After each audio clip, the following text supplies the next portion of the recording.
Good morning, folks. We've got a number of stories to get to today, including some fascinating discoveries from nearby and very far away. Let's get started with our star over at spaceweathernews.com. The last 24 hours on the Sun brought the northern coronal hole and incoming plasma filament closer to center disk. They are primarily in focus due to the lack of sunspots, and therefore major solar flares and resulting CMEs are absent as well. The filament we saw incoming the last 2 days actually has a tremendous amount of distance to her. Look at how far it stretches as it turns into view, about 8 Earths long.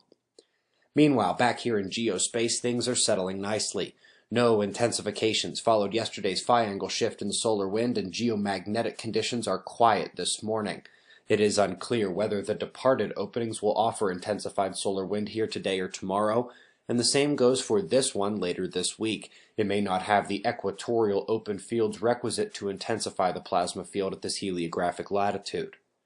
Let's come down to the ground where, following the deadly volcano eruption and avalanche in Japan, they are noting more mountains to the north increasing activity, and fast. Following up the ultra-rare Moroccan snow event, third year in a row after 40 years without it, by the way, across the continent it struck Saudi Arabia, one of the hottest places on Earth. Home of the sun's anvil is now covered in white. Tough to believe here and the Sahara were both covered in snow this season. Folks, in about 24 hours is the lunar eclipse. White zones on the sides won't see it, but everyone in the colored areas in the middle here will. Americas get a view in the morning just before sunrise, looking west, while Australia and New Zealand pretty much just get to look up, provided you do it at the right time. Many of you have heard about the drought in South Africa. 0 day is approaching in Cape Town as its water reserves dwindle down to nearly nothing. Up next, we have an incredible article claiming that one late lunar impact is polluting all the other sites and data, and that the late heavy bombardment actually happened much, much earlier, along with the quieting down of the solar system.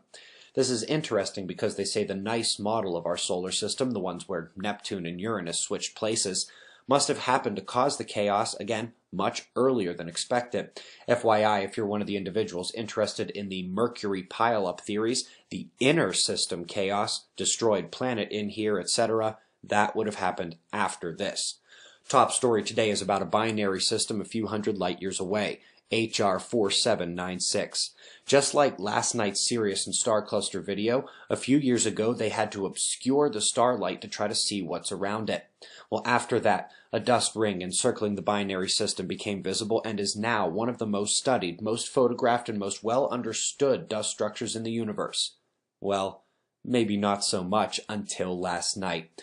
You see, the dust ring is just the beginning. An enormous dust cloud acting as an even larger belt around the system can be seen extending over 1,000 AU away from the system, which puts its diameter at well over 2,000 AU.